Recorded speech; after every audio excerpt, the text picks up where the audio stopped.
റഹീമിൻ്റെ തിരക്ക് വലിയ തിരക്കാണ്. പക്ഷേ തിരക്കുകൾക്കിടയിലും ഒരു ക്രൈസിസ് സിറ്റുവേഷനിൽ അമൃതയുടെ കൂടെ നിൽക്കാൻ പറ്റി.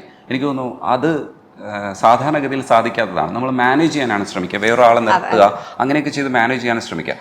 അത് ശരിക്കും ഒരു സ്നേഹത്തിൻ്റെ അടുത്തൊരു സ്റ്റെപ്പല്ലേ? നിങ്ങളുടെ ബന്ധത്തിൻ്റെ ആഴം കറക്റ്റായിട്ട് മനസ്സിലാക്കാൻ കഴിയുന്ന ഒരു സ്റ്റെപ്പ് കൂടെ ആയിട്ടില്ലേ?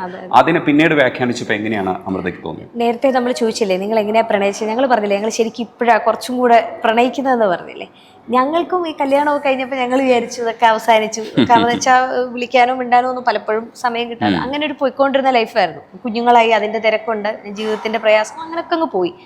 പക്ഷെ ഈ പറയുന്ന പോലെ ഒരു ക്രൈസിസ് വന്നപ്പോഴാണ് എനിക്ക് ശരിക്കും എനിക്കിവരെ ഒന്നും ഓർക്കാൻ പറ്റുന്നുണ്ടായിരുന്നില്ല എന്നൊക്കെ പിന്നെ പറയുമ്പോൾ ഞാൻ ആലോചിച്ചു, ഞാനിതൊന്നും അറിയണ്ട അല്ലേ, ഞാനിതൊന്നും അറിയണ്ട.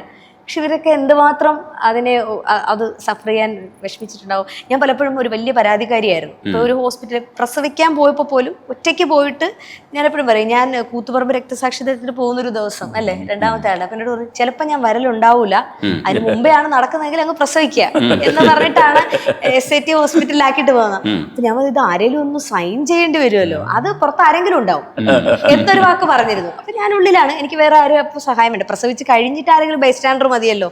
എനിക്ക് തോന്നുന്നു SAT ഹോസ്പിറ്റലിൽ ബൈസ്റ്റാൻഡർ ഇല്ലാതെ പല പ്രാവശ്യം റിക്വസ്റ്റ് കൊടുത്ത് നിന്നിട്ടുള്ള ഒരാൾ ഞാനായിരിക്കും. ഒരുപാട് സന്ദർഭങ്ങളിൽ അമൃത ബൈസ്റ്റാൻഡർ ഇല്ലാതെ വരുന്നുണ്ട്. വളരെ രസകരമായ കാര്യം, മെനിഞ്ചൈറ്റിസ് വരുന്ന എപ്പിസോഡ് ഉണ്ടല്ലോ, അതിന് തൊട്ട് മുമ്പുള്ള ദിവസങ്ങളിൽ അമൃത പനിയായി കിടക്കുന്നുണ്ട്. ആ പനിയിൽ നിന്നാണ് പതുക്കെ ഇതിലേക്ക് വരുന്നത്. ആ പനി അമൃത അഡ്മിറ്റ് ചെയ്യേണ്ടി വരുന്ന സമയത്ത് ഒറ്റയ്ക്കാണ്. ഞാൻ തമിഴ്നാട് സ്റ്റേറ്റ് സമ്മേളനമാണ് DYFയുടെ. അപ്പോൾ ഞാൻ തമിഴ്നാട്ടിലേക്ക് പോയിക്കൊണ്ടിരിക്കുമ്പോഴാണ് അമൃതയ്ക്ക് വയ്യ, സിക്കാവുന്നു, പറഞ്ഞല്ല ജലദോഷം, പനി, അങ്ങനെയൊക്കെയാണ്. അപ്പോൾ പിന്നെ ഹോസ്പിറ്റലിലേക്ക് പോകുന്നു. അമൃത ഒറ്റയ്ക്കാണ് പോകുന്നത്. എൻ്റെ കാർ ഡ്രൈവറുണ്ട്. പോയപ്പോഴേക്കും ഡോക്ടർ പറഞ്ഞല്ല അഡ്മിറ്റ്. അപ്പോൾ ആ സമയത്ത് വളരെ രസകരമായ കാര്യം, ഞങ്ങളൊരു ഫാമിലി ഫ്രണ്ട് വേറൊരു ആവശ്യത്തിന് ഹോസ്പിറ്റലിൽ വന്നിട്ടുണ്ട്. അപ്പോൾ നോക്കുമ്പോൾ അമൃത കാഷ്വാലിറ്റിയിലുണ്ട്. എന്താ കാര്യം? അപ്പോൾ അയാൾക്ക് ആക്സസ് ഉള്ള ആളാണ്. അപ്പോൾ അദ്ദേഹം പെട്ടെന്ന് ഡോക്ടറുടെ അടുത്തൊക്കെ സംസാരിച്ചു. അല്ല, ഞാൻ PRO വിളിക്കുന്നു. നമുക്ക് ഇതിനകത്ത് പലപ്പോഴും നമ്മുടെ ഒരു ഫോൺ കോളിൽ നമുക്ക് അപ്പുറത്തെ വശത്ത് ഒരു പ്രിവിലേജ് ഉണ്ട് എന്നുള്ളത് കൊണ്ടും ബന്ധങ്ങളുള്ളത് കൊണ്ടുമാണ് ഞാൻ കുറെ കൂടി SAT ഒറ്റയ്ക്കാണെന്ന് പറഞ്ഞു. SAT എനിക്ക് ഉറപ്പുണ്ട് ഓരോ നിമിഷമുള്ള കാര്യങ്ങൾ ഈ പറയുന്ന സിസ്റ്ററോ അല്ലെങ്കിൽ ഒരു പോയിന്റ് മതിയല്ലോ, ആ പോയിന്റിൽ നമുക്ക് കെയർ കിട്ടും. ഇയാളങ്ങനെ അവിടെ കിടക്കുകയാണ് ഇത്. പക്ഷെ ഈ പറഞ്ഞ ദിവസങ്ങളിൽ നമുക്ക് ഒരാൾക്ക് അത്തരമൊരു നീഡ് വന്നാൽ, എസെൻഷ്യലാണ് നമ്മുടെ സാന്നിധ്യം എന്ന് വന്നാൽ, പിന്നെ അതിനുണ്ടാവുക എന്നുള്ളതാണ്. അത് കുടുംബത്തിലുള്ള ആളായാലും ശരി, പുറത്തുള്ള ആളായാലും ശരി. അതല്ലെങ്കിൽ അദ്ദേഹം സെൽഫ് മാനേജ് ചെയ്യണം എന്നുള്ളതാണ് എൻ്റെ പക്ഷം. നമുക്ക് ഇത്തരത്തിലുള്ള മൊബിലൈസ് ചെയ്യാൻ പറ്റും, ഇത്തരം സൗകര്യങ്ങളെ മൊബിലൈസ് ചെയ്യുക, അത് നന്നായിട്ടങ്ങ് ചെയ്യുക, അയാൾ സ്വന്തമായി തന്നെ. പക്ഷേ ആ ദിവസങ്ങളിൽ ഞാനും എന്നെ കുറേ കൂടി റിയലൈസ് ചെയ്യായിരുന്നു. നമ്മൾ തമ്മിലൊരു ബോണ്ടിങ് പഴയ റിയലൈസേഷൻ പോലെ തന്നെ ഇപ്പോഴും ഇത്രയും ബോണ്ടുണ്ടെന്ന്. അത് കൂടെ ഉണ്ടായിരുന്ന പലരും പിന്നീട് അമൃതയോട് പറഞ്ഞു, നിനക്ക് നീ ഭയങ്കര ലക്കാണ്, പുള്ളി എത്രമാത്രം സിൻസറായി.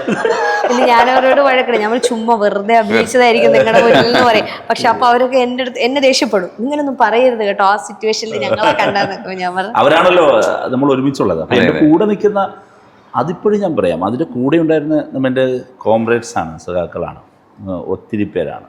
ആ നിമിഷം മുതൽ പിന്നീട് ഇതിൻ്റെ ഒരു സീരിയസ് മനസ്സിലാക്കി അവിടെ ഉണ്ടായിരുന്നു. അപ്പോൾ നമ്മുടെ ജീവിതത്തിൽ ഇതുവരെ വന്നതിൽ നിന്ന് നമ്മൾ മാത്രമല്ല കേട്ടോ, അതാ ഞാൻ അങ്ങനെ കൂടി പറയുകയാണ്. നേരത്തെ ചോദിച്ചിരുന്നല്ലോ പാർട്ടിക്ക് എന്ത് റോള്, DYFക്ക് എന്ത് റോള്. ഇപ്പോൾ മകൻ, എൻ്റെ കുഞ്ഞ്, നമ്മൾ രണ്ടുപേരും ലൈഫിലേക്ക് വരുമ്പോഴേക്കും ആ കുഞ്ഞ് കൂടുതൽ കാലം നിന്ന് DYFI ഓഫീസിലാണ്. ഞാൻ രാഷ്ട്രീയ പരിപാടിക്ക് പോകുമ്പോഴും ഇയാളുടേതായ അക്കാഡമിക് ലൈഫിൽ പോകുമ്പോഴും ഒക്കെ ഒറ്റയ്ക്ക് കംഫർട്ടബിളായിരുന്നു. ഇങ്ങനെയുള്ള ആശുപത്രി പരിസരങ്ങളിലും നമുക്ക് ആദ്യം വിളിക്കാൻ തോന്നുന്നത് നമ്മുടെ ഈ സഹാക്കളെയാണ്. അവരോടിയെത്തും. എല്ലായ്പ്പോഴും അങ്ങനെയാണ്. ഇന്നിനിപ്പോൾ ഒരു ആവശ്യം വന്നാലും അങ്ങനെ തന്നെയാണ്, നാളെയും അങ്ങനെ തന്നെയാണ്. അത് ഈ സഖാക്കളുടെ പരിസരത്ത് നിന്ന് ഒഴിവപ്പെട്ട് വരുന്ന ഒരു വലിയ സുരക്ഷിതത്വമാണ്. അതും കൊണ്ടൊക്കെ കൂടിയാണ് ഞങ്ങൾക്കെല്ലാം സർവൈവ് ചെയ്യാൻ പറ്റുന്നത്. ഈ നമ്മൾ പറയില്ലേ, ഈ അടുക്കളയിൽ സ്ത്രീ ചെയ്യുന്ന ജോലി സാധാരണ ആൾക്കാരുടെ ഇൻവിസിബിൾ ആണെന്ന് പറയുന്നത്. അപ്പോൾ ഇൻവിസിബിളായിട്ടുള്ള ഇത്തരത്തിൽ ഒരുപാട് ഘടകങ്ങളുണ്ട്. ആ ഘടകങ്ങളെ നിലനിർത്തുന്നതിൽ കേരളത്തിലെ ലെഫ്റ്റ് മൂവ്മെൻറ്റിന് വലിയ സ്വാധീനമുണ്ട്. വലിയ സ്വാധീനമുണ്ട് നമ്മുടെ സഹാക്കളായാലും. നമ്മളോട് വളരെ ഹൃദയം തുറന്ന് സംസാരിക്കാൻ പറ്റുന്ന ഒരു ബോണ്ടിങ് ഉള്ള അത് ആ ഒരു ബോണ്ടിങ് ഞങ്ങളുടെ പാർട്ടിക്കകത്ത് ഇപ്പോഴും ഉണ്ടെന്നുള്ളത് വളരെ അഭിമാനത്തോടെ പറയാൻ പറ്റും. ഈ ഒരു ഘട്ടമുണ്ടാകുമ്പോഴും ഞാൻ ഇപ്പോഴും ഓർമ്മിക്കുകയാണ്. ഞാൻ 2 പേരോടാണ് ഞാൻ ഫോണിൻ്റെ അങ്ങേത്തലക്കൽ കരഞ്ഞത്. അതൊന്ന് സഖാവ് എം വി ഗോവിന്ദൻ മാഷ് വിളിച്ചപ്പോഴും രണ്ടാമതൊന്ന് PM മുഹമ്മദ് റിയാസ് വിളിച്ചപ്പോഴായിരുന്നു. അത് റിയാസ് മിനിസ്റ്റർ എന്ന് വിദേശത്താണ്. അപ്പോൾ എൻ്റെ കൂട്ടത്തിലുള്ള ഒരാളിൽ നിന്നാണ് പെട്ടെന്ന് അറിഞ്ഞിട്ട് എന്നെ വിളിക്കുന്നത്. അപ്പോൾ സംസാരിക്കുന്നതിനിടയിൽ എനിക്ക് പൂർത്തീകരിക്കാനാവുന്നില്ല. ഈ ആശുപത്രി ഇയാളകത്താണല്ലോ. പിന്നെ എം വി ഗോവിന്ദൻ മാഷാണ്. മാഷിനോട് ഞാനാണ് വിളിക്കുന്നത്. ഞാൻ അങ്ങോട്ട് വിളിച്ച് പറഞ്ഞു തുടങ്ങുമ്പോഴേക്കും എനിക്ക് കരഞ്ഞു പോയി, പൂർത്തീകരിക്കാനായില്ല. അങ്ങനെ ഒരു ആത്മബന്ധം ഉണ്ടെന്നുള്ളതാണ്. അതിലുപരി മുഖ്യമന്ത്രി അദ്ദേഹം ഈ കാര്യത്തിൽ ഇടപെട്ടത്. ഞാൻ ഈ സംഭവം പറഞ്ഞ് ഞാൻ വിളിക്കുകയാണ്, ഇങ്ങനെ ഒരു ക്രിട്ടിക്കൽ മൊമെൻ്റ് വിളിക്കും, ഫോൺ എടുക്കുന്നില്ല. അപ്പോൾ ഞാൻ അദ്ദേഹത്തിന് ടെക്സ്റ്റ് ചെയ്തു. അദ്ദേഹത്തിൻ്റെ ഒരു സ്വഭാവം അനുസരിച്ച് അദ്ദേഹത്തിൻ്റെ മുമ്പിലേക്ക് വരുന്ന ഒരു ഫോൺ കോൾ ഉണ്ടെങ്കിൽ ആ മിസ്ഡ് കോളിന് കൃത്യമായി റെസ്പോണ്ട് ചെയ്യുന്ന ആളാണ്. തിരിച്ച് കോൾ വന്നിരിക്കും. ഇല്ലെങ്കിൽ ഏറ്റവും സ്യൂട്ടബിളായ വഴി ടെക്സ്റ്റ് മെസ്സേജ് അയച്ചാൽ ആ മെസ്സേജ് കൃത്യമായി അദ്ദേഹം റെഡി ചെയ്യും.